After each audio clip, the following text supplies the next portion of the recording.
안녕하세요. 오늘도 사연살롱을 찾아주셔서 감사합니다. 유치원 다니는 딸을 키우는 엄마예요. 남편과 저는 맞벌이를 하고 있어요. 저는 오전에 출근해서 딸 유치원 하원 시간에 맞춰 퇴근을 하고 나머지 업무는 집에서 재택근무로 하고 있어요. 이번 주말에는 저희 세 식구가 나들이를 가려고 해요. 소중한 분에게 저희 딸을 소개하려고요. 우리가 가는 곳은 한적하고 공기 좋은 곳에 있는 요양원이에요. 치매 걸리신 노인분들도 계시고 몸이 불편하거나 거동이 어려운데 돌봐줄 가족이 없는 노인분들이 계시는 곳이죠. 요양원에는 저희 부부에게 정말 특별한 분이 계세요. 바로 남편의 친할머니죠. 할머니께서는 뇌졸중으로 쓰러지신 이후로 투병을 하시다가 요양원에 들어가셨어요. 사실 결혼하고 나서 제가 임신하기 전까지는 저희가 모셨어요. 그런데 할머니께서 제가 임신을 했다는 소식을 들으시자마자 요양원에 보내달라고 하시더라고요. 거기엔 말상대할 친구들도 있고 좋다시면서요. 하지만 저와 남편은 알고 있었어요. 할머니께서는 임신한 제가 힘들까봐 피해를 안 주시려고 그러신다는 걸요. 사실 저는 상관없었어요. 할머니는 우리 부부한테 누구보다 소중한 분이니까요. 그래서 할머니랑 떨어져서는 못 산다고 가지 마시라고 했지만 할머니는 끝내 고집을 피우셨어요. 자꾸 붙잡으면 밤에 몰래 나가버린다고 협박까지 하시면서요. 결국 남편과 상의한 끝에 우린 할머니를 요양원에 모셨어요. 할머니를 요양원에 모신 뒤 저와 남편은 자주 할머니를 찾아뵈었어요. 하지만 제가 출산한 뒤에는 둘이 같이 간 적이 없어요. 한 명이 가면 나머지 한 명이 남아 딸아이를 돌봐야 했으니까요. 그래도 이제 딸이 유치원생이 되었기 때문에 드디어 딸을 할머니께 데리고 가기로 한 것이죠. 사진으로만 소녀를 보셨던 할머니는 딸을 데려간다고 하자 기뻐하셨어요. 죽기 전에 소녀 얼굴은 보고 죽어야지 라고 하시면서요. 사실 요즘 할머니의 몸 상태가 좋지 않으시거든요. 남들은 신혼 시절부터 할머님을 모시고 살았으면 힘들었겠다고 하는데 전혀 그렇지 않았어요. 말씀드렸다시피 저희 부부에게는 아주 소중한 분이시거든요. 저는 대학교에 들어간 첫 해에 남편과 만났어요. 당시 1학년으로 동아리에 가입하고 처음으로 동아리 환영회에 갔는데 그때 말년 병장이던 남편을 처음 만났어요. 저보다 나이는 많아도 학년은 같았어요. 입학하고 1학기도 마치지 않은 채 바로 자원 입대를 했기 때문이죠. 처음 만났을 때만 해도 남편은 휴가가 끝나면 복귀를 해야 하는 상황이었어요. 저도 1학년이라 정신이 없었고요. 우리가 다시 만나게 된 건 반년이 조금 안 돼 남편이 제대하고 난 직후였어요. 동아리에서 단체로 노인복지센터로 봉사활동을 갔을 때였죠. 봉사활동이 끝나고 저녁이 되니 복지센터로 어르신들의 자녀분들이 하나 둘씩 와서 부모님을 모셔갔어요. 그렇게 모두 돌아가시고 센터에는 한 분만 남으셨어요. 낡은 점퍼를 입으신 할아버지셨죠. 할아버지는 모두가 나가자 슬그머니 일어나 센터를 나가셨어요. 그 뒷모습이 쓸쓸하고 안타까워서 저는 할아버지를 쫓아갔어요. 할아버지, 제가 같이 가드릴게요. 댁이 어디세요? 할아버지는 미안해하시며 대학생이면 바쁠 텐데 당신이 시간 뺏는 거 아니냐며 걱정을 하셨어요. 그 순간 할아버지 마음을 알 것 같았어요. 할아버지도 동행을 바라신다는 걸요. 걱정 마세요. 오늘은 저랑 같이 가요. 그러자 할아버지도 빙그레 웃으시면서 저쪽 위로 좀 가야 해요. 라며 당신이 사는 곳을 알려주셨어요. 걸어가면서 할아버지와 진짜 손녀처럼 도란도란 수다를 떨었어요. 할아버지는 제게 지금이 인생에서 가장 좋은 때라면서 즐기라고 하셨어요. 그렇게 걷다가 할아버지가 멈춘 곳은 작은 문이 달린 단칸방 앞이었어요. 집안을 보니 거실과 주방이 합쳐져 있고 방에는 작은 화장실 하나가 딸려 있었어요. 복지센터의 어르신들이 형편이 어려운 건 알고 있었지만 실제로 보니 더욱 안타까웠어요. 할아버지를 모셔다 드리고 돌아가려는데 누군가 제 이름을 불렀어요. 돌아보니 아까 복지센터에서 배웠던 할머니가 젊은 남자랑 서 있었어요. 바로 제 남편이었어요. 아유, 할머니, 오늘도 손자랑 같이 다니네. 밥은 먹었소? 할아버지가 반갑게 인사하자 남편이 꾸벅 인사를 했어요. 할아버지 할머니가 대화를 나누시는 동안 저랑 남편도 대화를 나눴어요. 그 후로 저는 복지센터에 자주 방문을 하게 되었고 할아버지와도 전보다 많이 친해지게 되었어요. 게다가 할아버지와 할머니가 친한 사이라서 남편과도 자연스럽게 가까워지게 되었죠. 제가 매일 댁까지 모셔다 드렸고 두 분의 집이 가까워서 자주 마주쳤거든요. 그렇게 하다 보니 자연스럽게 남편과 저 사이에 호감이 쌓였고 연인으로 발전하게 되었어요. 저희가 사귄다고 하자 두 분은 무척 좋아하셨어요. 그리고 얼마 뒤 할머니 댁에 초대를 받아 가게 되었어요. 평소 잘 아는 사이인데도 그날따라 괜히 떨리더라고요. 할머니는 그때까지만 해도 지금과 달리 건강하셨거든요. 제가 온다고 손수 음식까지 준비하실 정도로요. 제가 좋아하는 갈비찜까지 해주셨죠. 할머니와 남편이 사는 집은 방 2개의 화장실, 그리고 할아버지 댁처럼 거실과 주방이 이어져 있는 작은 집이었어요. 엄밀히 따지면 할아버지 댁보다 나은 거였지만 결코 좋은 집은 아니었죠. 저는 남편에게 가정사를 물어보지는 않았어요. 부모님 없이 할머니와 단 둘이 좁은 집에서 사는 것만 봐도 남편의 유년기가 그렇게 좋지만은 않았을 거라는 걸 알 수 있었으니까요. 남편이 말할 때까지 기다리기로 했죠. 그런 것과는 상관없이 우리는 알콩달콩 연애했어요. 그리고 연애하면서 할아버지가 할머니한테 호감을 갖고 계시다는 걸 알았어요. 할아버지도 형편이 좋은 편은 아니었지만 늘 할머니께 맛있는 것을 가져다 드렸고 제 손을 빌려서 할머니께 꽃을 전달하실 때도 있었어요. 수줍은 소년처럼요. 할머니도 꽃을 받으시곤 쑥스러워 하시면서도 소중히 병에 꽂아두셨어요. 두 분이 연애한다고 하는 건 무리겠지만 그래도 두 분께는 그것만으로도 충분한 것 같았어요. 젊은 사람들의 뜨거운 연애와 달리 편안하게 작은 설렘을 주는 관계예요. 당시 대학생이던 남편과 저는 졸업 후 취업하면 결혼을 할 생각을 하고 있었어요. 남편이 군대를 다녀왔기 때문에 졸업을 같이 할 수 있었어요. 졸업 후 제가 먼저 취업하고 몇 달 있다가 남편도 취업을 했어요. 저는 결혼을 염두에 두고 남편을 부모님께 소개해 드렸어요. 둘이 열심히 돈 모아서 결혼할 생각이라 미리 얼굴 도장을 찍어 놓을 심산이었죠. 그렇게 1년 정도가 지난 어느 날 밤늦게 휴대폰이 울렸어요. 이 시간에 누군가 싶어 받았더니 대뜸 혹시 김수정 씨 맞습니까? 라고 묻더군요. 맞다고 했더니 늦은 시간에 죄송합니다. 파출소인데요. 김영수 할아버지께서 방금 사망하셨습니다. 연락할 가족도 딱히 없는 데다 최근 통화 목록에 김수정 씨밖에 없어서 이렇게 연락드렸습니다. 경찰의 입에서 나온 할아버지 사망 소식에 저는 정말 잠이 싹 달아날 정도로 놀랐어요. 저는 대충 옷을 걸쳐 입고 달려나가 택시부터 잡아 탔어요. 너무 갑작스러워서 눈물도 나지 않고 정신이 멍하더라고요. 할아버지 댁 앞에 도착하니 경찰 두 분이 계시고 옆에는 남편이 서 있었어요. 자다 나왔는지 추리링 차림이더라고요. 남편한테 달려가 무슨 일이냐고 물으니 남편이 저를 안아주며 말했어요. 할아버지께서 지병이 있으셨나봐. 방 안에서 진단서가 나왔는데 신부전증이 있으셨나봐. 치료를 받기는 받으셨는데 경찰이 병원에 확인해보니까 치료를 받지 않고 버티셨다나봐. 집 앞에 쓰러져 계신 걸 동네 분이 신고했는데 이미 돌아가셨던 상태였어. 너무 기가 막히고 갑작스런 할아버지의 죽음에 아무 말도 나오지 않았어요. 그저 눈물만 흐를 뿐이었죠. 왜 할아버지께 조금 더 신경 쓰지 않았을까? 제 자신이 원망스러웠어요. 할아버지는 이미 영안실로 옮겨져 계셨어요. 할아버지는 자식도 없으시더라고요. 결국 장례식은 저와 노인복지센터 분들이 치러드렸어요. 장례식 내내 할머니는 많이 우셨어요. 늙으면 가는 게 당연한 일이라곤 하지만 어떻게 아픈 걸 말도 안 해요. 마음에 준비할 시간도 안 주고 이렇게 가버리면 어쩌냐고요.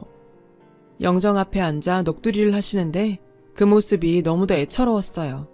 저 역시 복지센터에서 만난 이후로 친손녀처럼 대해주셨기 때문에 마음이 참 무거웠어요. 장례를 마치고 할아버지를 낙골당에 모신 뒤 남편과 할아버지 집으로 돌아와 할아버지의 물건과 집을 정리했어요. 집이 좁은 만큼 물건도 많지 않았어요. 냉장고엔 생수와 김치뿐이었죠. 선반 한쪽엔 라면이 쌓여 있었고요. 옷도 5벌이 안 되는 데다 한자책 몇 권 말고는 짐이 없었어요. 그 모습에 더욱 마음이 아프더라고요. 인생이 너무 더덥다는 생각이 들어서요. 할아버지가 돌아가시고 몇 달 뒤 저는 남편에게 청혼을 받았어요. 그렇게 우리는 결혼을 준비하게 됐어요. 결혼을 준비하는 과정에서 남편의 가정사도 듣게 되었죠. 교통사고로 두 분 다 돌아가셨어. 고모랑 삼촌은 날 고아원으로 보내려고 했고 할머니가 절대 안 된다고 당신이 키우겠다고 하셔서 10살 때부터 지금 사는 집에서 할머니랑 계속 살았어. 고모랑 삼촌은 외국에 있다는데 지금은 연락도 안 돼. 남편은 덤덤하게 말했어요. 하지만 그래서 더욱 마음이 짠했죠. 할머니한테는 얘기 들은 거 티 내지 마. 네가 아는 거 아시면 가슴 아프실 테니까. 나한테는 너도 있고 날 예뻐해 주시는 장모님이랑 장인어른도 있잖아. 하지만 할머니한테는 나뿐이야. 나로 인해 할머니가 슬퍼하시는 건 싫어. 남편의 부탁에 전 알겠다고 했어요. 별탈 없이 진행되던 결혼 준비는 상견례를 마친 직후 일이 터지면서 잠시 중단되고 말았어요. 할머니께서 쓰러지셨거든요. 회사에 있는데 전화가 왔더라고요. 외근 중이던 남편이 못 받으니까 손자 며느리로 저장된 제 번호로 연락이 온 거였죠. 전화를 받자마자 병원으로 달려갔어요. 할머니께서는 이미 중환자실에 들어가 계시더라고요. 의사는 할머니가 뇌졸중이라고 했어요. 깨어나셔도 거동도 못 하실 거고 옆에서 돌봐줄 사람이 필요할 거라고 했어요. 뒤늦게 연락을 받고 온 남편은 울먹이며 중환자실 앞을 지켰어요. 면회 시간이 아니라서 할머니를 뵐 수 없던 걸 알면서도 그 앞을 떠나지 못하더라고요. 남편에게는 유일한 가족이었으니까요. 저는 의사 선생님한테 들은 상황을 남편에게 전해주었어요. 다행히 남편은 꽤 탄탄한 회사에 다니고 있어서 병원비 걱정은 없었어요. 간병비나 치료비, 역시 보험도 있고 국가지원금도 받을 수 있고요. 문제는 우리 결혼이었어요. 할머니가 쓰러지시자 주위에서는 다들 제 결혼을 말렸거든요. 특히 가까운 친구들이요. 안 그래도 할머니한테 애착이 강한 사람인데 간병인한테 맡기자고 하겠니? 분명히 결혼하면 너한테 할머니 수발 다 시킬 거다. 처음에는 자기도 돕겠다 그러면서 같이 간병하자고 그러겠지. 근데 분명히 한 달도 안 돼서 너 보고 회사 그만두고 할머니 봐달라 그럴걸? 남편들이 하나같이 다 그런다니까. 그니까 일찌감치 이 결혼 때려치워. 다들 저를 생각해서 하는 말이라서 그냥 뿌리칠 수만은 없었어요. 실제로 저 같은 상황에서 아픈 어르신을 모시게 되었을 때 타격을 입는 건 늘 여자 쪽이니까요. 저희 부모님도 결혼을 미루는 게 어떻겠냐고 하실 정도였어요. 나쁜 의도가 아니라 저를 생각해서였죠. 하지만 저는 결혼을 미루거나 취소할 생각이 전혀 없었어요. 할머니도 그렇지만 이렇게 힘들 때 남편 혼자 내버려 둘 수가 없었거든요. 그래서 필요하다면 회사를 그만둘 생각도 있다고 남편에게 말했어요. 남편은 미안하다며 눈물을 흘렸어요. 할머니께서는 제 얘기를 들으시고는 당신이 얼른 죽어야 하는데 저희들한테 짐을 지어서 미안하다고 우셨어요. 그 모습을 보니 괜히 화가 나더라고요. 아픈 게 죄는 아니잖아요. 할머니, 그게 무슨 말씀이세요? 만약에 할머니 손자가 아프다면 할머님 병원에 두고 간병인한테 맡기시겠어요? 우린 가족이잖아요. 가족인데 뭐가 미안해요. 어차피 할머니께서 안 아프셨어도 저희는 할머니랑 같이 살 생각이었어요. 달라질 건 아무것도 없어요. 그러니까 치료 열심히 받으시고 얼른 자리 털고 일어나실 생각만 하세요. 할머니 없으면 그이도 저도 못 사니까요. 아셨죠, 할머니? 제가 할머니 예쁜 한복 골라놓을 테니까 결혼식 때 멋진 모습으로 자리 지켜주셔야 돼요. 꼭이요. 말은 이렇게 했지만 사실 걱정이 없는 건 아니었어요. 평소 같으면야 남편 벌이로 할머니 병원비 못 대겠어요. 하지만 결혼을 앞둔 터라 타격이 클 수밖에 없었어요. 일단 웨딩드레스를 비롯해 신혼집 살림살이까지 다시 알아보기로 했어요. 조금 더 저렴한 것들로 해야 했거든요. 결혼식 날짜도 뒤로 미루기로 했고요. 그러던 어느 날 전화가 왔어요. 할머니께서 다니시던 노인복지센터 직원분이셨어요. 복지센터에 할머니랑 친하신 분들이 계셔서 그쪽으로 청첩장을 보냈는데 혹시 그것 때문이 아닌가 싶었죠. 그런데 그 얘기가 아니더라고요. 혹시 시간 되면 잠깐 센터로 와주실 수 있나요? 수영 씨를 만나고 싶다는 분이 있어서요. 저도 잘 모르겠는데 무슨 변호사래요. 살면서 법조인 근처에 가본 적도 없는데 대뜸 변호사가 날 찾아왔다고 하니까 죄 지은 사람처럼 덜컥 겁이 났어요. 저는 퇴근 뒤 약속 시간에 맞춰 센터로 향했어요. 센터로 들어가니 직원분이 반겨주시며 할머니의 안부를 물었어요. 많이 좋아지셨다고 말을 하곤 변호사라는 분이 어디 계시냐고 물었죠. 상담실에서 기다리고 있더군요. 저는 센터 직원을 따라 상담실로 들어갔어요. 그곳에는 빳빳한 정장을 입은 중년의 변호사가 저를 기다리고 있었죠. 저를 보고는 웃으며 인사를 하셨어요. 하지만 긴장한 저는 변호사 입에서 나올 말만 초조하게 기다리고 있었죠.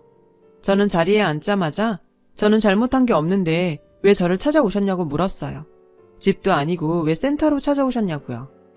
그러자 변호사는 웃으며 그러더군요. 걱정하지 마세요. 나쁜 일 아닙니다. 오히려 반대예요. 수정 씨한테 좋은 소식 알려드리려고 온 겁니다. 곧 결혼하신다면서요. 저는 그렇다고 대답했어요.